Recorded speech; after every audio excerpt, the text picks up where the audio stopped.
그래서 부활의 신앙이 오늘 설교할 때 하겠습니다마는 부활의 신앙이 여러분과 저 우리의 신앙이요. 그 부활의 신앙은 기독교인에게 있어서 기둥이다. 기둥. 부활의 믿음 신앙이 무너지면 기독교인은 다 무너지는 거예요. 깡그리 무너지는 거예요. 아니 기독교라고 하는 자체가 무너지는 거예요. 기독교라고 하는 이 기독교가 필요가 없는 거예요. 거짓말이 되는 거예요.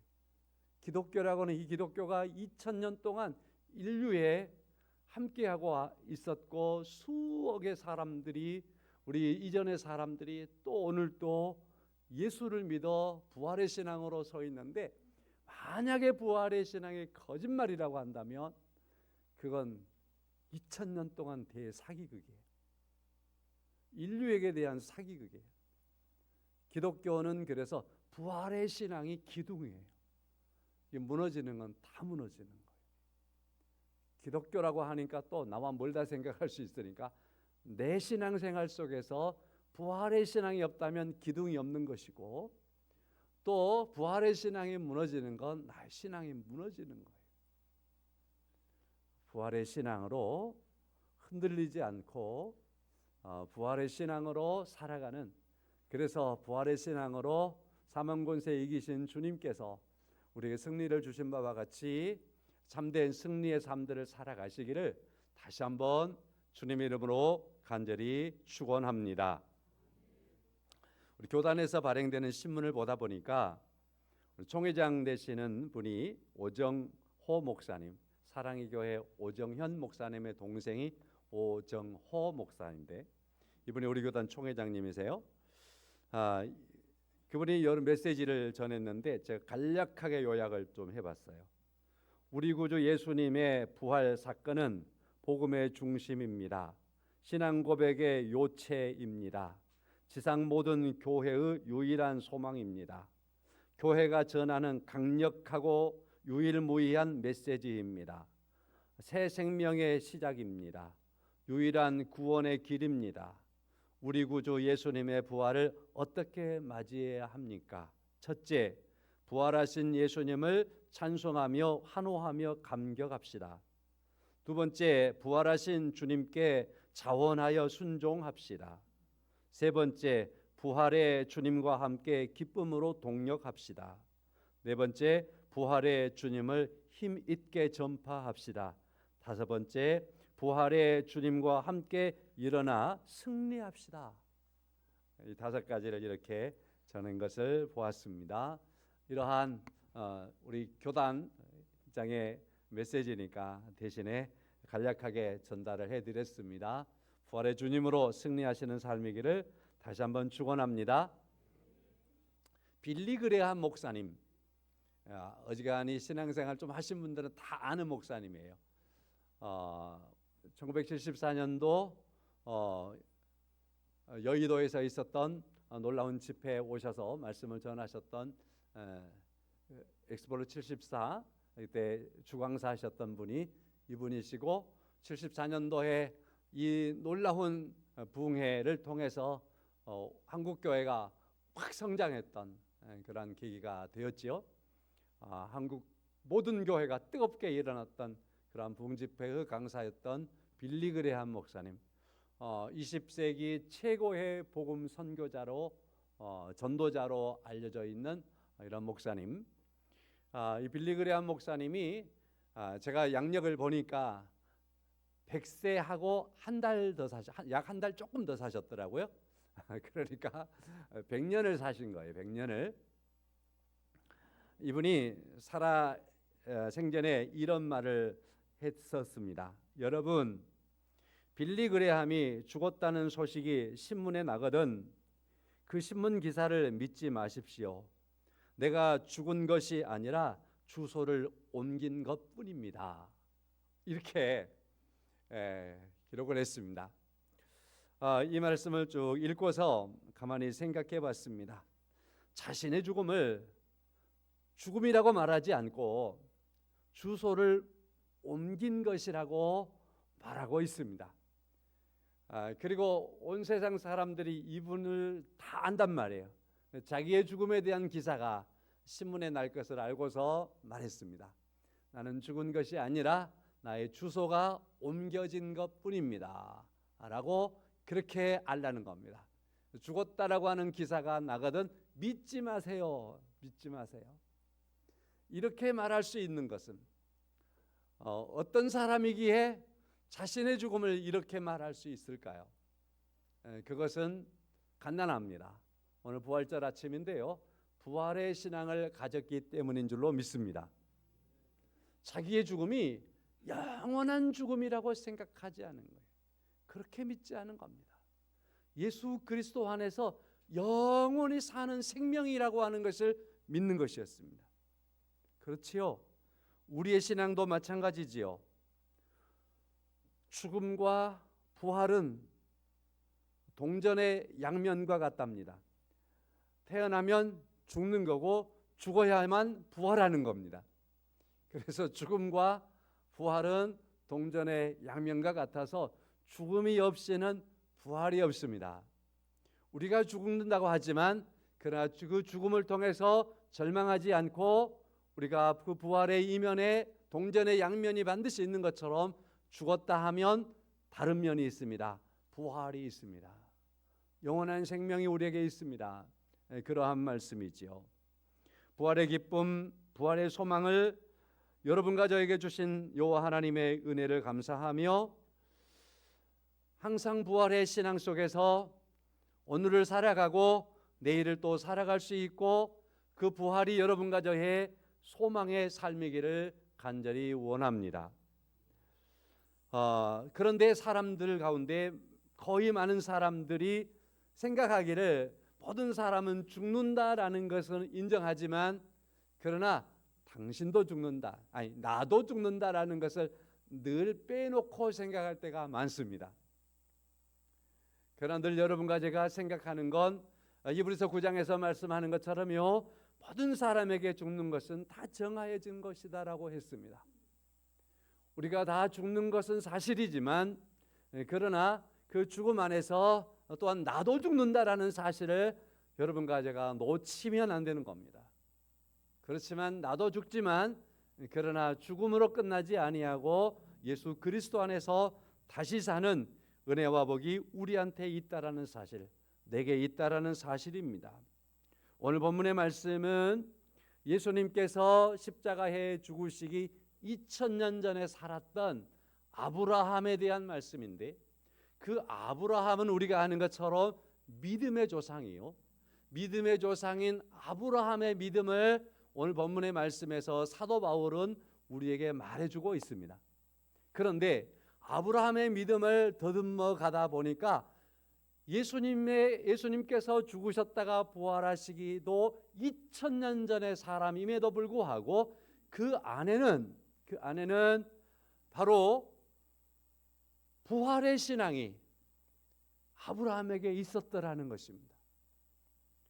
그리고 그 부활의 신앙은 예수 그리스도께서 죽은 자 가운데서 살아나신 그 신앙과 똑같은 신앙이라고 말씀하고 있습니다. 그래서 하나님께서 아브라함의 그 믿음을 의롭게 여기신 것처럼 우리도 예수 그리스도의 죽었다가 살아나심 안에서 그 부활을 믿음으로 말미암아 아브라함을 의롭게 여기신 것처럼 우리도 그와 같이 의롭게 여기신다라는 말씀이 오늘 본문의 말씀의 줄거리요 결론입니다. 자, 이 말씀을 통해서 몇 가지 말씀을 드리면서 함께 은혜를 받기를 원합니다. 아브라함은 의로운 사람이다라고 말씀을 하는데, 그러면 아브라함은 무엇 때문에 의로운 사람이 되었을까요? 아브라함의 의롭다함을 무엇을 통해서 그렇게 아브라함을 의롭다고 했을까요? 라고 하는 질문을 던져보는 겁니다.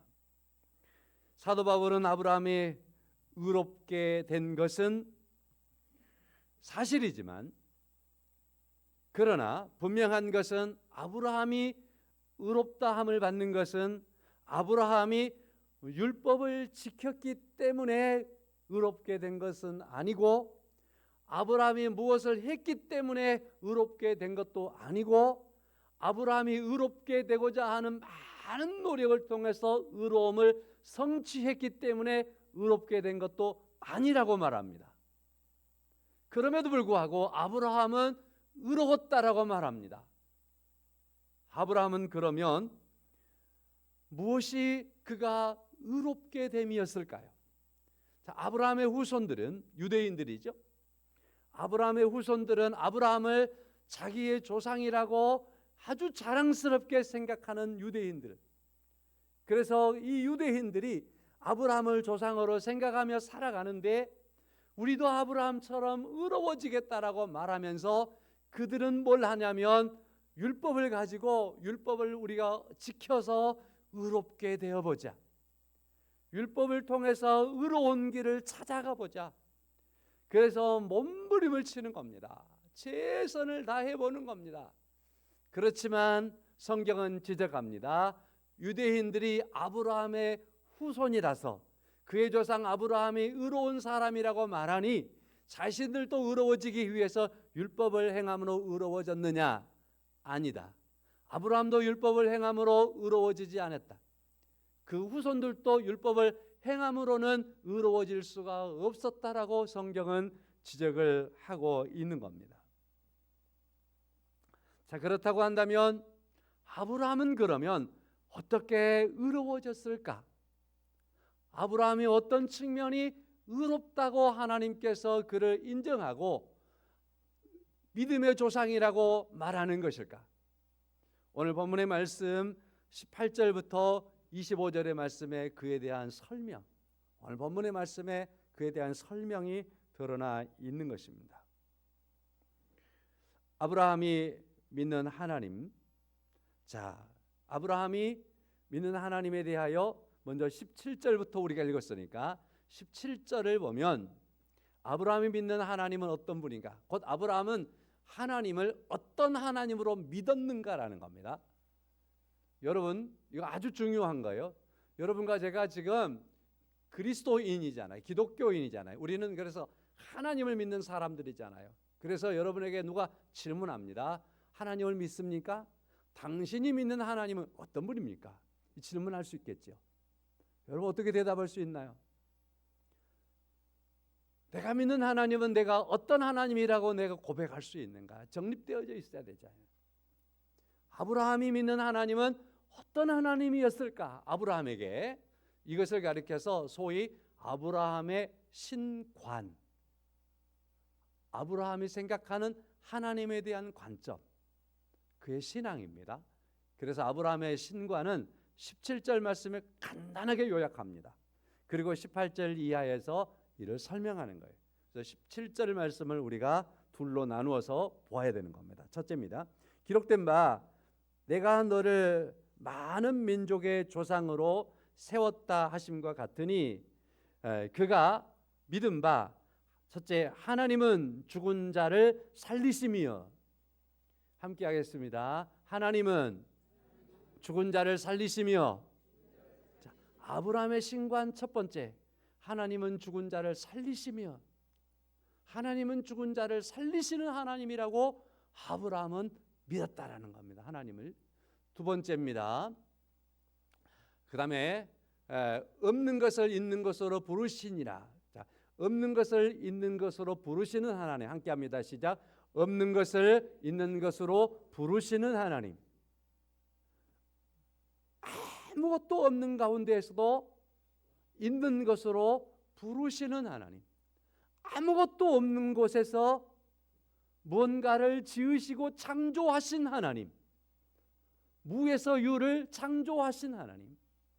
여러분 가정에 없었지만 우리를 하나님께서 지어내신 하나님, 창조주 하나님을 아브라함은 믿었다라고 말하는 겁니다.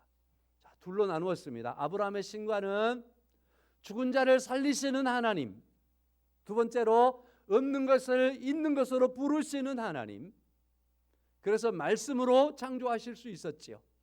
말씀으로 아무것도 없는 것을 부르시면 그것들이 있어지는 겁니다. 창조주 하나님. 아브라함의 신과는 이와 같이 오늘 본문의 말씀에서 최소한 둘로서 전달해 주고 있습니다. 자, 이 아브라함의 신관이 여러분과 저도 혈통으로는 아브라함의 후손이 아니겠지만, 그러나 믿음으로는 우리가 아브라함의 후손인 줄로 믿습니다. 그래서 우리가 아브라함의 후손이라고 할 때 아브라함은 우리 조상이라고 말할 수 있어야 되는데 어떤 조상이지요? 믿음의 조상이라고 말할 수 있어야 되는 거죠. 그래서 우리가 아브라함의 믿음이 나의 믿음이 되어야 하는 거죠. 그럴 때 나의 믿음은 아브라함의 믿음과 같으면 되겠습니다. 죽은 자를 살리신 하나님을 믿는 나. 오늘 그리스도인들은 죽은 자를 살리신 하나님을 믿는 사람들이요. 두 번째로는 없는 것을 있는 것으로 부르시는 하나님이라는 것을 고백하는 사람들입니다. 창조주 하나님을 믿는 사람들입니다. 이것이 바로 오늘 그리스도인이에요. 이에 대한 설명이 이제 18절 말씀부터 25절의 말씀까지 진행이 되어지는 겁니다. 첫 번째, 죽은 자를 살리시는 하나님에 대하여 말씀을 드리겠습니다. 하나님께서 아브라함을 가나안 땅까지 데려다 놓으시고 사는 거예요. 근데 아브라함에게 자녀가 없는 거예요. 그런데 하나님께서는 연속해서 아브라함에게 약속해 주시는 거예요. 너에게 후손이 있겠다. 너에게 후손이 있겠다. 흔들리려고 하면 아브라함을 데려다 놓고서 야, 하늘 봐봐, 하늘 봐봐. 저렇게 많은 별들이 있는데 너의 후손은 내게 아들을 넘어서 하늘에 있는 별과 같이 어마어마하게 많은 후손이 있게 될 거야. 흔들리는 아브라함에게 사막을 살아가는 아브라함, 사막을 살아가면서 모래를 밟아가는 아브라함에게 야, 너가 이 모래를 얼마나 많이 경험해 봤느냐. 이 바닥에 짝 깔리는 이 모래를 셀 수 없지 않느냐. 너의 후손이 너의 자손을 통해서 이와 같이 많아지리라. 그에 대한 후손에 대한 약속을 하나님께서 계속 던져주시는 겁니다. 그렇게 던져주시지만 그러나 아브라함은 세월이 가며 나이가 먹어지는 겁니다. 어느 시점에 이르렀을 때 아브라함의 마음속에 정리가 되는 겁니다. 아, 내 몸은 죽었구나. 내 몸은 죽었구나. 최소한 내 몸은 생산하는 능력에 있어서는 죽었구나. 내가 100살이 됐으니 생산의 능력이 끊어졌지. 나는 죽었구나. 아내 사라가 100살이 되었으니 90살이 되었으니 생산할 수 없고 어떻게 그가 얘기할 수 있을까? 자, 그렇게 자기 몸이 죽었어요. 자기 몸이. 그렇게 생각했어요. 자, 그렇게 생각하고 살아가는데 오늘 본문의 말씀 19절의 말씀, 18절의 말씀 아브라함이 바랄 수 없는 중에 바라고 믿었으니 이는 내 후손이 이 같으리라 하신 말씀대로 많은 민족의 조상이 되게 하려 하심이라. 그가 100세가 되어 자기 몸이 죽은 것 같고 사라의 태가 죽은 것 같음을 알고 그럼에도 불구하고 그 다음에 19절 마지막에 믿음이 약하여지지 아니하고 아브라함은 최소한 죽은 자를 살리신 하나님에 대하여 자기 몸을 통해서 자기 자신을 통해서 그리고 부부 생활을 통해서 아브라함은 죽은 자를 살리시는 하나님에 대한 믿음이 있었고 죽은 자를 살리신 하나님에 대한 그 믿음이 흔들리지 않았고 그래서 아브라함은 죽은 자를 살리시는 하나님에 대한 체험이 자기 자신을 통해서 그 체험이 있게 되었던 겁니다. 자, 그래서 오늘 사도 바울은 19절 하반절의 말씀을 통해서 아브라함은 죽은 자를 살리시는 하나님에 대하여 내 몸은 죽었지만 아내 사라의 몸도 죽었지만 그러나 하나님은 죽은 자를 살리시는 하나님이라는 이 사실에 대하여서는 아브라함에게 있어서 흔들리지 않았다. 흔들리지 않았다. 성도 여러분, 아까 제가 그랬죠. 부활의 신앙은 기둥과 같은 것입니다라고 말씀을 드렸죠. 우리가 지나오면서 많은 뉴스들을 접했는데 그 중에서 기억되는 뉴스들 중에요 있는 거 있잖아요. 건물이 무너졌습니다. 뭐 때문에? 기둥이 흔들려가지고 기둥이 잘못되어가지고 기둥이 약해가지고 건물이 무너졌습니다. 사랑하는 성도 여러분, 아브라함에게 있어서는요, 죽은 자를 살리시는 하나님에 대한 그 믿음은요, 따라서 하겠습니다. 약하여지지 아니하였습니다. 아이고, 부활절 날이에요. 부활에 대한 신앙을 지금 다지는 시간이에요. 함께 하겠습니다. 약하여지지 아니하였고, 이 부활에 대한 아브라함의 신앙은 약하여지지 아니하였습니다. 성도 여러분, 이따 조금 말씀을 더 드려볼게요. 우리들도요, 부활에 대한 신앙이요, 약하여지면 안 되는 거예요. 약하여지면 안 되는 거예요. 하나님께서 어느 날 아브라함을 명하 부르시더니만은 너의 아들을 바치라. 내 아들을 바치라. 그러니까 아브라함이 그 아들을 데리고 사흘길 모리아산까지 가는 겁니다. 하나님께서 말씀하시니까 아멘, 그렇게 대답을 한 거예요. 아멘. 그리고서 그가 아침에 일찍, 이 말은 지체하지 않았다는 말입니다. 하나님께서 말씀하신 것에 대하여 의심하지 않았다는, 지체하지 않고 아침 일찍, 그리고 하나님께서 바치라고 하는 그 이삭과 함께 사흘길을 가는 겁니다. 많은 심리학자들은 말합니다. 우리 조상들도 그런 거 있지요. 사람에게 있어서 마음은 작심삼일이라. 작심삼일이라. 3일 동안 걸어가는 아들하고 함께 걸어가는 거예요. 근데 이 아들을 바치려고 가는 거예요. 죽이려고 가는 거예요. 자, 그렇다고 한다면 여러분, 우리가 부모들이니까 오늘 청년들 있지만 미안하고요.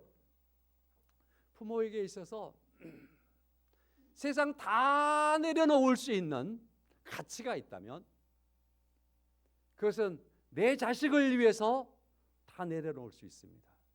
부모님들 안 그렇습니까? 모든 걸 다 희생할 수 있습니다. 피도 뺄 수 있습니다. 피값을 지불해서라도 내 자식은 내가 보호하는 겁니다. 부모지요. 다시 말해서 가장 귀하고 가장 존귀한 자가 누구냐면 우리들의 자식인 겁니다. 우리 기독교인들에게도 이건 쉽게 나타날 수 있어요. 잘할 수 있어요. 여러분 기도하라고, 기도하는 것, 혼자 기도할 때, 기도 시간에 여러분 기도하는 그 내용들 속에서 가장 많은 시간들을 뭐해서 기도했습니까? 하나, 둘, 셋, 넷, 다섯, 일곱, 여덟, 아홉, 10개 딱 꼽아보라고. 거기서 8개는 자식을 위해서. 그러죠? 구할 시발이 다 자녀를 위해서 기도하는지도 모르겠어요. 부모의 기도는 자식에게 다 매여 있는 거예요. 아브라함이 그런데 그 자식을 지금 동행하여 가는 겁니다. 바치기 위해서. 히브리서 11장 19절 말씀에 그가 하나님이 능히 이삭을 죽은 자 가운데서 다시 살리실 줄을 생각한지라 비유컨대 그를 죽은 자 가운데서 도로 받은 것이니라. 아브라함은 그 이삭과 함께 모리아산을 향해서 가고 그리고 그 자식을 바치라고 하시는 하나님의 말씀에 순종하여 갈 때에 아브라함의 발걸음 속에서는 최소한 이것이 있었다라는 거예요. 하나님이 능히 이삭을 죽은 자 가운데에서 다시 살리실 줄을 생각한지라. 아브라함에게 있어서는 그 발걸음 속에서 모리아산까지 사흘길을 자식을 바치려고 가는데 흔들리지 않았습니다. 약하여지지 않았습니다. 왜요? 죽은 자를 살리시는 하나님을 믿고 있기 때문이었습니다. 내 자식 이삭을 내가 바친들 하나님께서 이를 죽은 자 가운데서 살릴 것을 믿고 걸어가는 그 걸음이었기 때문에 아브라함의 걸음은 지체할 이유가 없었고 흔들릴 이유가 없었고 약하여지지 않았다라고 성경은 말씀하고 있습니다. 죽은 자를 살리시는 하나님에 대한 아브라함의 믿음입니다. 부활절에 우리의 믿음은 바로 죽은 자를 살리시는 하나님에 대한 믿음인 것을 믿습니다. 파운스라고 하는 박사가 우리가 그리스도를 우리의 주로 믿는 것은 오직 그의 부활에 완성된 사실에 의해서만 정당화될 수 있다. 정당화된다. 그렇게 말을 합니다. 우리가 예수 그리스도를 믿는 것은 오직 예수께서 죽은 자 가운데서 부활하신 그것을 믿는 것을 통해서만 그게 정당화될 수 있는 거다. 우리가 예수를 믿는다고 하면서 예수가 죽은 자 가운데서 부활했다라는 사실을 믿지 않고서는 믿음에 대한 정당성이 없다라고 말하는 겁니다. 아니 그것을 어떻게 믿었다라고 말할 수 있겠냐라고 말하는 거지. 가장 중요한 사실, 우리 주님께서 죽은 자 가운데서 부활하신 그 부활에 대한 신앙, 말씀을 정리합니다. 이 부분에 대해서만 부활의 신앙, 약하여지지 않기를, 흔들리지 않기를, 반드시 능히 주께서 이루실 것을 믿는 그 믿음의 삶으로 살아가는 그러한 부활절의 새로운 또 한 번의 시작이 되시기를 주님의 이름으로 간절히 축원합니다.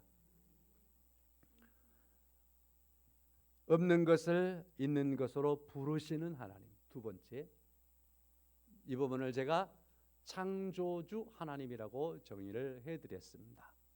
하나님께서는 천지를 창조하실 때 말씀으로 창조하셨습니다. 없는 것을 말씀하심에 있어졌습니다. 없는 것을 있는 것으로 부르시는 하나님입니다. 제가 어떤 주석을 봤는데요, 그 주석에 이런 아브라함을 가리켜서 어떻게 표현했냐면, 아브라함은 믿음의 도박을 행한 사람이었다. 믿음의 도박. 도박이 뭔지 아시죠?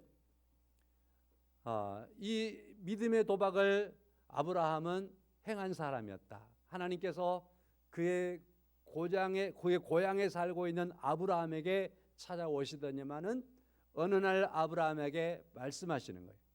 너의 일가, 친척, 본토를 떠나서 내가 너에게 지시할 땅으로 가라.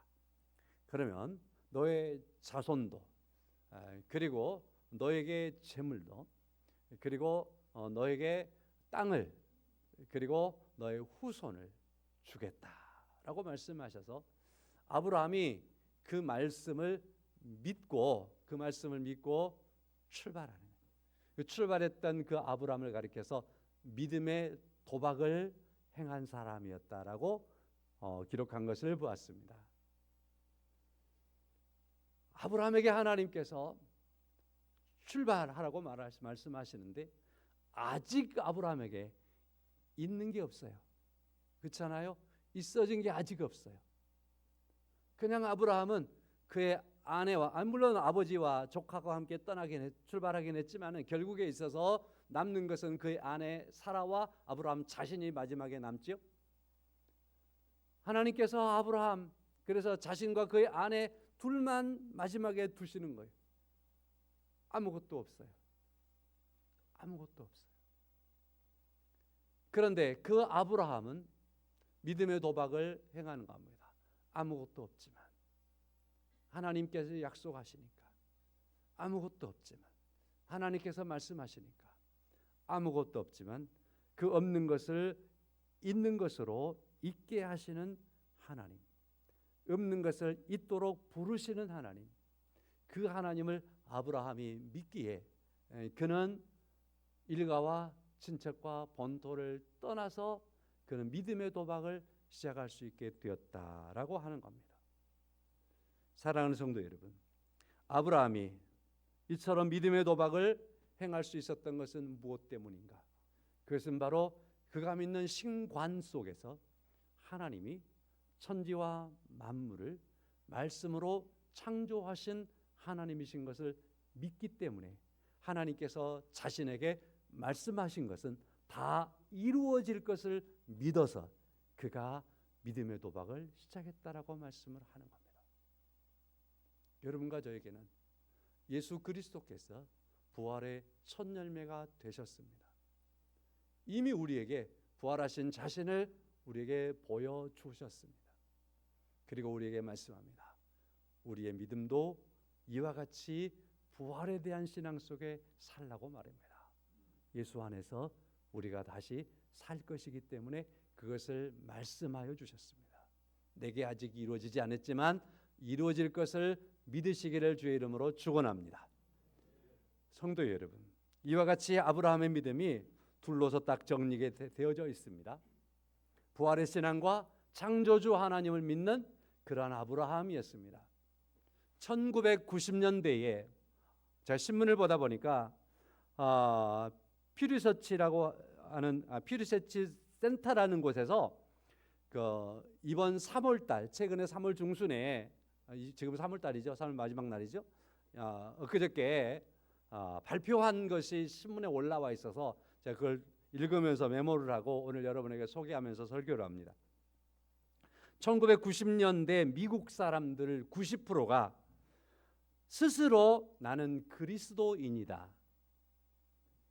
미국 사람들 90%가 1990년 지금부터 30년 전에 그들이 말하기를 나는 그리스도인이다 라고 하는 그러한 고백을 하는 사람들이었다. 30년 전에 미국 사람들의 열의 9명은 나는 그리스도인이었다. 나는 그리스도인이다. 나는 기독교인으로서 세상을 살아가고 내가 살아가는 세상에서 그리스도인으로서의 영향력 있는 삶을 살아간다. 하나님이 나의 삶에 영향을 미치고 있다.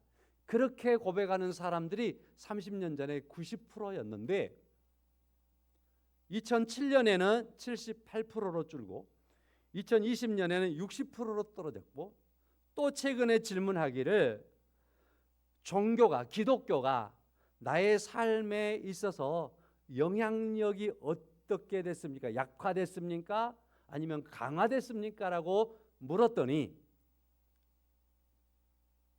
대답하기를 80%의 사람들이 나는 기독교인으로서의 삶의 영향력이 삶 속에서 약화돼 버렸습니다. 내가 기독교인으로서의 삶이 내 삶 속에서 약화됐습니다. 그래서 이 기사를 쭉 읽다 보니까 2070년에 가면 미국인들은 비기독교인 인구가 기독교인 인구를 추월하는 역전 현상이 일어나는 그러한 통계가 된다라고 정리해 놓은 걸 보았습니다. 자, 무슨 말씀이죠? 아브라함은 믿음의 조상으로서 그 자식을 바치라고 하는 최고의 시험이었잖아요. 그럼에도 불구하고 믿음이 약해지지 않았는데 요즘 현대에 있어서 사람들은 이 세상을 살아가면서 이 좋은 세상을 살아가면서 믿음이 약해지고 있는 세상이 되었다라는 겁니다. 믿음이 약해지고 있다. 통계가 그런 겁니다. 아니 믿음이 강해져도 부족할 판인데 믿음이 약해지고 있습니다라고 아니 믿음의 영향력이 우리의 삶 속에서 점점 약해지고 있습니다라고 말하는 사람이 80%의 사람들이 그렇다라는 거예요. 물론 미국인들이지만 우리는 안 그렇느냐? 아니요. 여기 분석 중에서 이런 얘기가 있습니다. 이렇게 되는 것은 기독교가 이처럼 밀려나는 이유는 진보적인 세속주의 때문이다. 진보주의적인 세속주의 때문이다. 그러면 진보적인 세속주의가 뭐냐? 이건 사회과학자들이 하는 얘기가 되겠죠. 진보주의적인 세속주의에 대해서 제가 어떠한 정의를 내리기보다는 진보주의적인 세속주의가 있는 곳에 어떤 사회적인 현상이 일어나는가를 말씀을 드리는 게 좋을 것 같아요. 개인주의, 진보주의적인 세속주의의 가장 첫째 되는 뚜렷한 모습은 뭐냐면 개인주의. 나만이 제일, 내가 좋으면 되고 남이야 어쩌든지 간에 개인주의. 그 다음에 성적인 개방. 그래서 우리나라도 간통죄 없어진 거 아십니까? 없어졌죠. 몇 년 전에. 성적인 개방. 간통죄가 없어요. 그 다음에 이혼율이 높아지는, 이게 바로 진보적인 세속주의의 특징입니다. 그 다음에 가족의 개념에서 추구하는 성. 그러니까 부부만이 성생활해야 되는데 이 성생활 남하고 하면 어째, 이렇게 되는 세상이 되는 거. 부부의 사랑을 넘어서 나하고 당신하고는 부부지만 나의 사랑의 대상은 애인은 딴 데 있을 수 있어. 애인 만나러 다니는 일. 결혼이 무너지는 거예요. 출산에 대한 모습. 우리나라 출산 급격하게 떨어지는 세계 1위로 떨어지고 있죠. 그 다음에 아이들에 대한 양육. 이것은 내 개인적인 자유로운 생활들에 있어서 아이가 너무나 많은 제약이 되니까 그냥 나는 아이를 안 낳겠다. 양육에 대한 포기. 이러한 일들이 급격하게 일어나는 사회를 가리켜서 말하기를 진보적 세속주의의 특징에 속해 있다라고 말하는 겁니다. 그러면 이에 대한 진단을 가지고 보면 미국에 대한 이야기가 아니라 우리나라에 대한 이야기라는 걸 우리가 알 수 있습니다. 성도 여러분, 왜 그럴까요? 부활에 대한 신앙과 창조주 하나님에 대한 신앙이 무너졌기 때문에 그런 겁니다. 부활에 대한 신앙이 무너질 때 생명의 존중함이 사라지는 것입니다. 자, 그래서 오늘 성경은 이렇게 말합니다. 23절, 그에게 의로 여겨졌다 기록된 것은 아브라함만 위한 것이 아니고 의로 여기심을 받은 우리도 위한 것이다. 이 아브라함을 통해서 아브라함이 의롭다 여겨지는 것은 아브라함만 위한 것이 아니라 우리도 위한 것이어서 우리에게도 부활의 신앙, 창조주 하나님에 대한 신앙이 우리에게 있어야 된다라고 말하는 겁니다. 그래서 24절 중하반절, 예수 우리 주를 죽은 자 가운데서 살리신 이를 믿는 사람, 이 사람 우리를 위한 것입니다 라고 말하고 있는 겁니다. 25절, 예수는 우리가 범죄한 것 때문에 내줌이 되고 또한 우리를 의롭다 하시기 위하여 살아나셨느니라. 예수는 우리를 의롭다 하기 위해서 살아나신 겁니다. 오늘 제목, 부활은 우리를 의롭다 하기 위해서 주님이 부활하신 겁니다 라는 말씀이 있죠. 말씀을 맺습니다. 우리나라에 자살하는 사람이 2022년에 13,000명쯤 됐다. 1년에. 근데 작년에 전반기 때 7,000명이 죽었는데 2020년에 비해서 500명이 더 많아졌다. 시간으로 보니까 2시간에 3명씩 자살하더라. 2시간에 3명씩. 40분에 1명씩이 자살하더라. 사람들이 타인의 생명도 경시하고 자신의 생명도 쉽게 경시하는 건 무엇 때문일까요? 부활의 신앙이 무너졌기 때문에 그렇습니다. 생명의 주인이 하나님이라는 사실을 모르기 때문에 그렇습니다. 우리 사회가 이와 같이 어지러워지는 것. 자, 그래서 이렇게 정리하겠습니다. 부활의 신앙은 쾌락주의, 물질주의, 개인주의, 성적 타락, 생명의 존중, 이 모든 것, 21세기에 무너지고 있는 사회적인 총체적인 쪽으로 무너지고 있는 이 기반들을 바로 세우고 똑바로 세우고 올바로 세워갈 수 있는 유일한 대안이 있다면 예수 그리스도께서 죽은 자 가운데서 살아나셨다라고 하는 부활의 신앙이요, 하나님께서 없는 것을 있는 것으로 창조하신, 부르신 창조주 하나님을 믿는 그 믿음 안에서 21세기에 대한 그런 대안이 되는 줄로 믿습니다. 찬송하겠습니다. 161장입니다. 할렐루야 우리 예수.